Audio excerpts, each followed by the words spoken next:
this morning. I'm so excited that it's starting to warm up and apple blossoms on the way toward bloom. So many fun things happening in the community. But I'm so grateful that you guys made the time to be here this morning. I know it's super early, but MC is such a fun program. So I'm excited for those that are new in the audience. We have two amazing presenters this morning.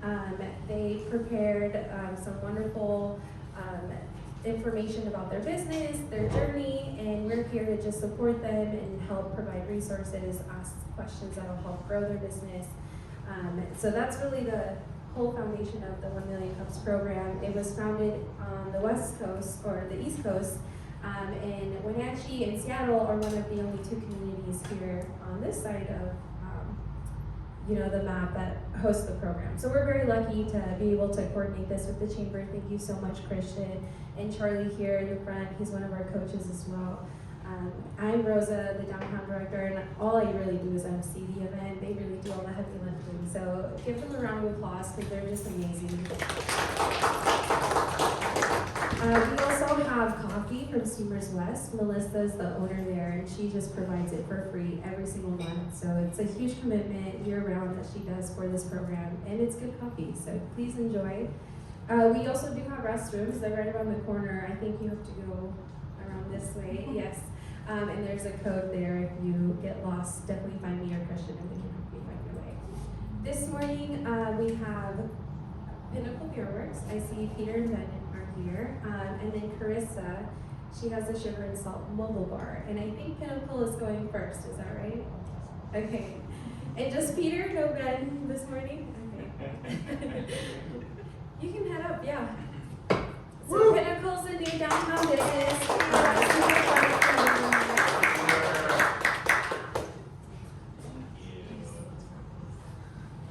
Morning, guys. Thank you for having us.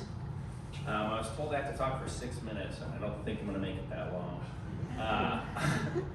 So we are a brand new business. I'm just going to give you a little bit of a background on myself and my co-owner Ben back there, who's not allowed to talk publicly.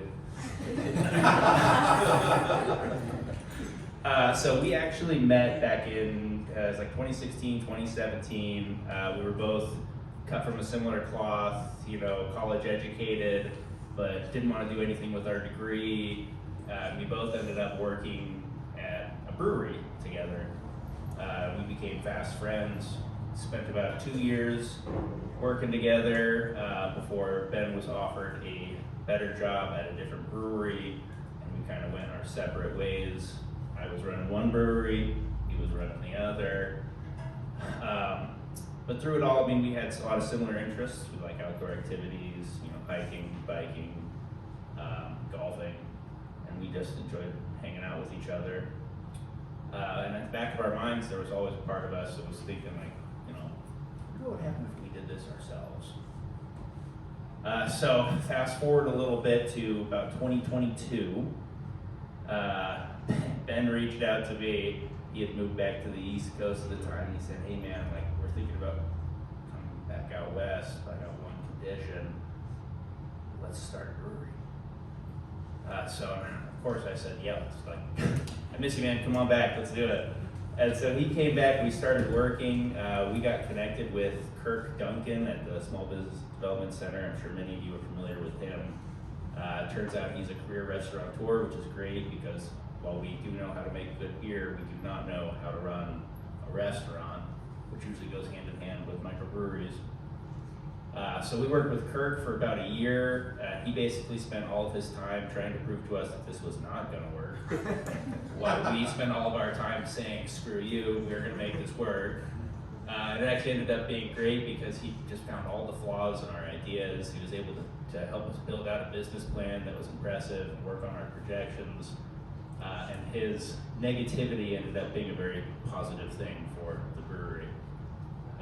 So we spent about a year working with him, started talking to banks, found a location, found some investors, got rejected by I think 9 different banks before eventually winding up at KeyBank as kind of the last ditch, on some big bank, they don't even want the time of day from us. Turns out they've got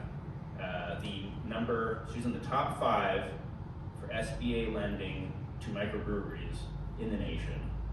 And and she's here well, kind of locally. She's over in the Seattle area. We got in connection with her, and she was like, "Oh yeah, no problem. We can get you some money." So after a lot of fruitless attempts, we ended up getting in with her, got SBA loan, started our build out in April of 2024. Opened our doors September 3rd of 2024, so we're going on 6 months now. Things are going pretty well. But ultimately, the reason we're here is to do a little bit of networking, meet some people, and ultimately what we need from the community is spread the word. Help us get people into our business. It's been 6 months and we still get people coming in every single day saying, "I didn't know you were here." And we're right off downtown. How did you not know we were here? So that's my spiel. I was told I'm going to open it up to questions and answers. You guys got any questions for me? Where are you located at?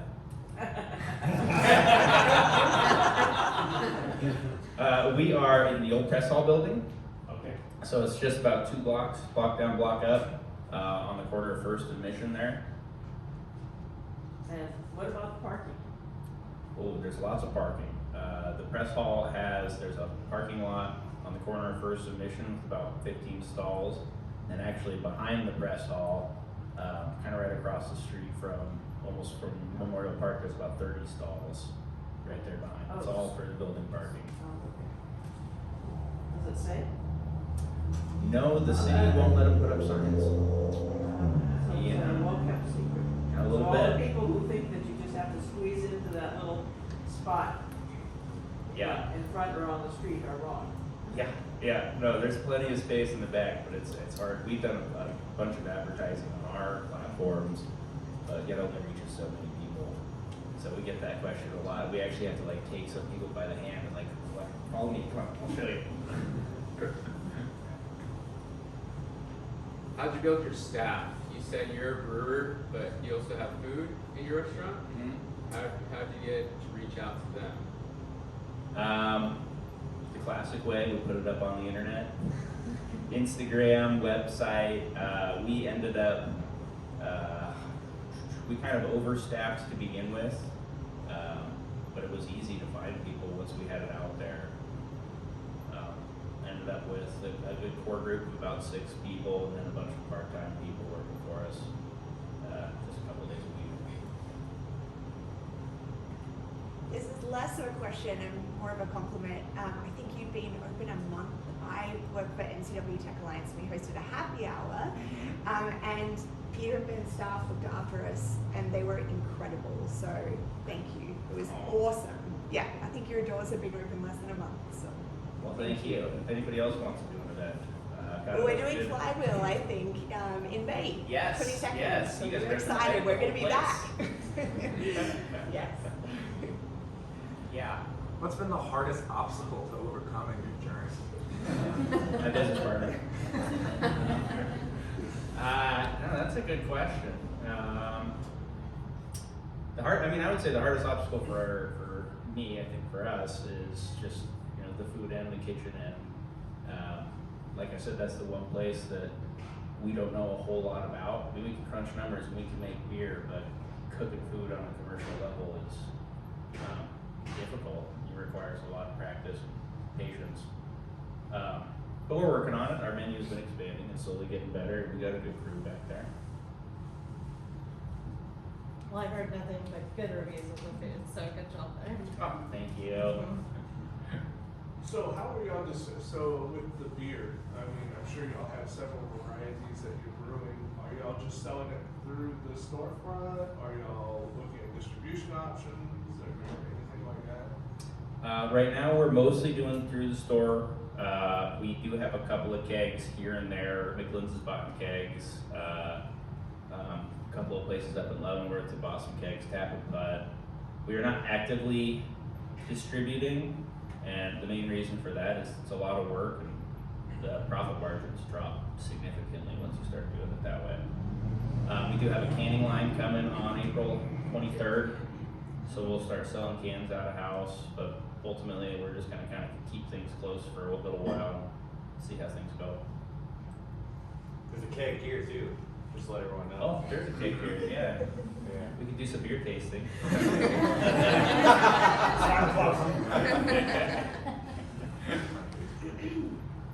It's a super impressive space. It's just awesome, super welcoming. Are there any kind of collaborations you're looking to establish or any partnerships to host more events, or are you kind of trying to steer away from that?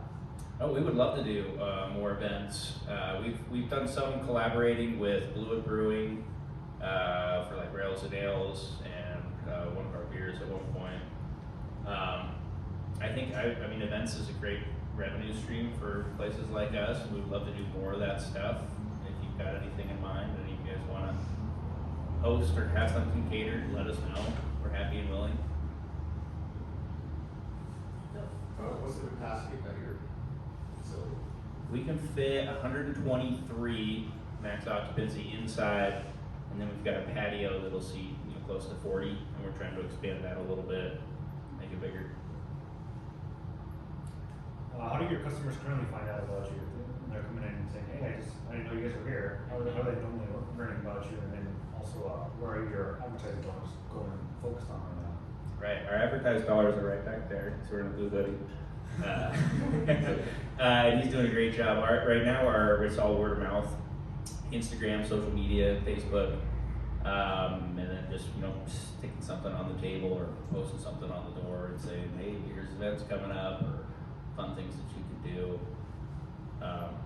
Open to other option suggestions. We're kind of in that brainstorming, like invitation phase, where we just want to go out and get people to know about us and come down and patronize.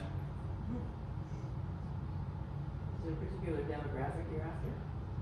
Or everybody likes beer, right? Anybody over the age of 21? Yeah, we're trying very hard to make it so that anybody can come down. I will say that statistically speaking, craft beer drinkers are male 30 to 50, right?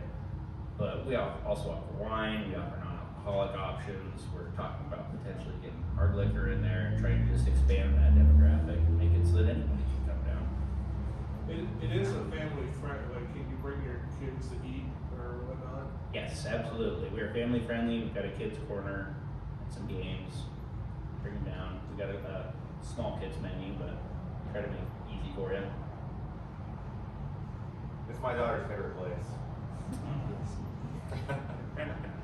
She's 4, so. Oh, That's a whole thing to do, right? Great parenting, I know. How'd you come up with your business name or your brand? I mean, I know that hop is just super cool. thank you. That's a fun story. I think we spent weeks brainstorming name ideas and had a very difficult time agreeing on one. And eventually, the idea was we didn't want it to be like a proper name. We wanted it to be kind of generic so that it can have some expanding opportunities. And we were like, Pinnacle came up. It's like, oh yeah, Pinnacle. It's like the height of something. That sounds great. Let's do that. Got it registered and found out about a month later that there's Pinnacles Park about 15 minutes up that way. But it worked out well. And then I've got a buddy from college he dabbles in graphic design, and he was the one who designed our hop mount and our logo. He's been doing a bunch of work for us on that front. Can you tell us a little bit about your loyalty program that you have going on? Yeah, you mean the club membership? Yeah. Yeah, so we started a club membership. A lot of breweries do like a mug club where you sign up for a year, you get this big mug, which you get to come down and drink out of, which is all good and fine, but it's a lot of beer. We were trying to do something a little bit different, so we created this loyalty program where you sign up for the year, and for that entire year, you basically just get $1 off taps. You also get to take home a nice stainless steel mug. Ben's got one back there if you want to take a look. We've got 4 different colors. That's yours to keep. You can customize it a little bit. You get what do you get? A t-shirt?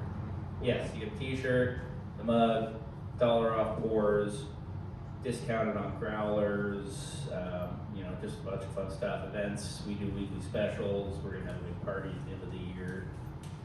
And the idea was just to help create more repeat customers and give people something excited to get excited about.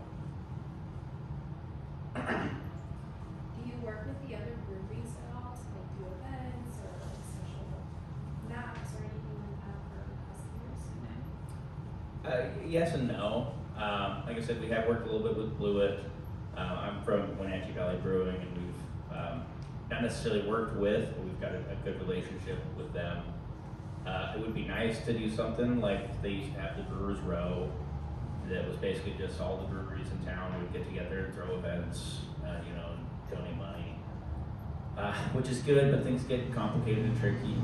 Some people don't like to play nice, so we would love to do more, but right now we're a little bit limited by just the number of breweries and our ability and bandwidth to get things organized.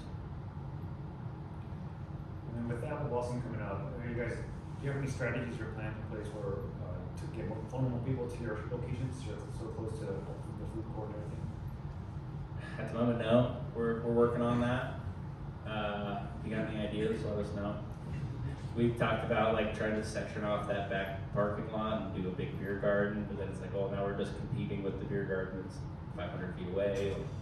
You know, it's going to be interesting to see how many people bleed over into our space. For those of you who don't know, we are like kitty corner to Memorial Park, so that whole Apple Blossom could be great, or it could be everyone's going there. And we don't. Do you guys have a sign out there on the sidewalk at least that says like any place to play?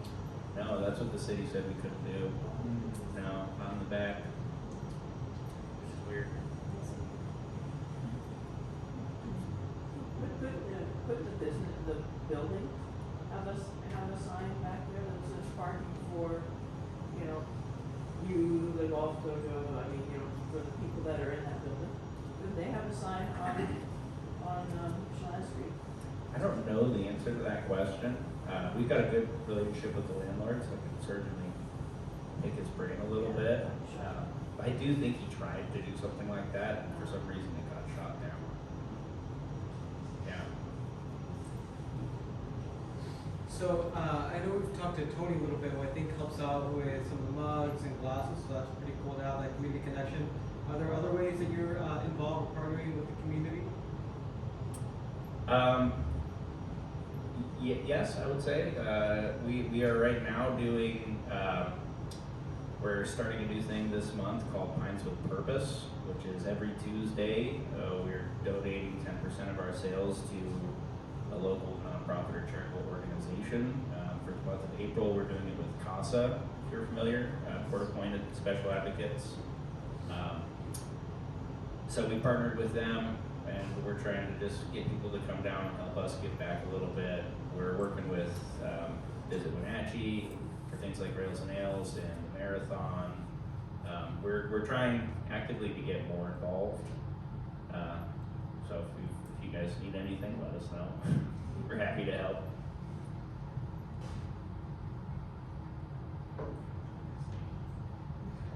You said you had a pretty thought out business plan and projections and that sort of thing that you did over the course of a year. How are you guys doing on your kind of flight plan, so to speak? Are you like meeting your projections? Are you over, under? You know, the funny thing about that is that our projections for, you know, basically sales and expenses were, you know, our sales was way too low, our expenses were like, everything is much higher. Our projections for how much money we're gonna have in the bank at the start of every month has been almost spot on. So we actually are like pretty well keeping that flight plan right in check. Good. So I always hear from new business owners that it's like hard to like open up shop, especially like a storefront business like yours. Did you have any challenges like that during the initial process of opening? What do you mean? Like with permitting, the health district, especially you have a restaurant too, on top of that licenses. Like was that hard to navigate, or did you feel like it was easy? A little bit of both. There were some things that we were told were going to be really difficult, like licensing with the TTB and the LCB, and we went through that process and had a couple of hiccups here, but ultimately it went pretty smooth. I think where we ran into issues was mostly with just city permitting, which fortunately our contractors took care of most of. But it did seem like we probably had 14 different inspections, final inspections, and every time it was like a different person came out, and that different person found one more thing that was wrong, and so it's just like a constant, like, are you kidding me? Like, the last guy didn't say anything about this. Like, well, I'm not the last guy, But for the most part, all the other licensing went smoothly. Do you have any advice for like new businesses that are starting from the ground up? Do your homework. I mean, we spent 12, 18 months just sitting at the computer crunching numbers and making a business plan, talking about what this is going to look like in 5 years, what this is going to look like in 10 years.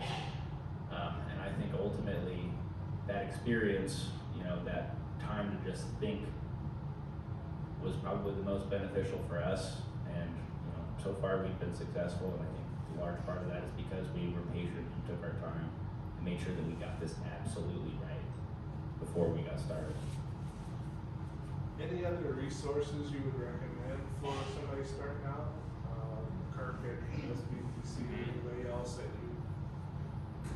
Yeah, well, the SPDC was invaluable, and so Kirk's retired, but Barry back here has taken over. And he's helped us a little bit with like our QuickBooks and other accounting stuff.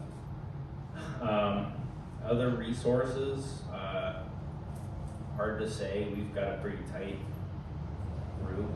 We've got investors who've been very helpful, family members who've been really helpful, but I don't know that I can go pointing everyone to go talk to my dad.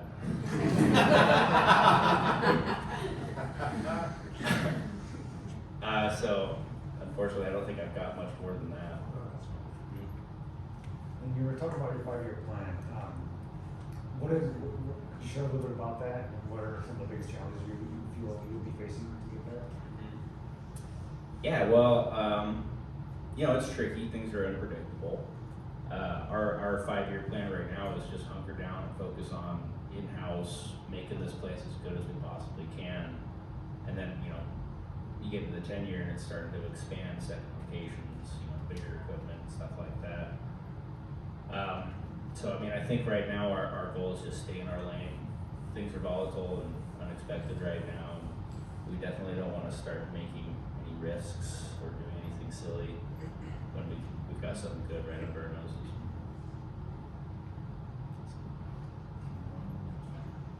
Yeah, so aside from getting the word out, is there anything else that we can do as a Drink beer. Drink good beer.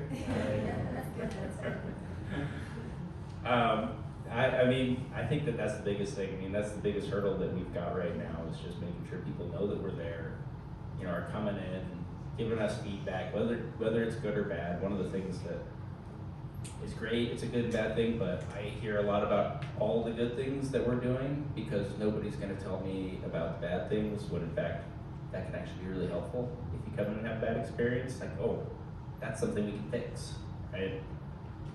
So just honest feedback is always appreciated, whether it's in person, Google, Instagram, just let us know. Well, thank you so much. Thank you guys.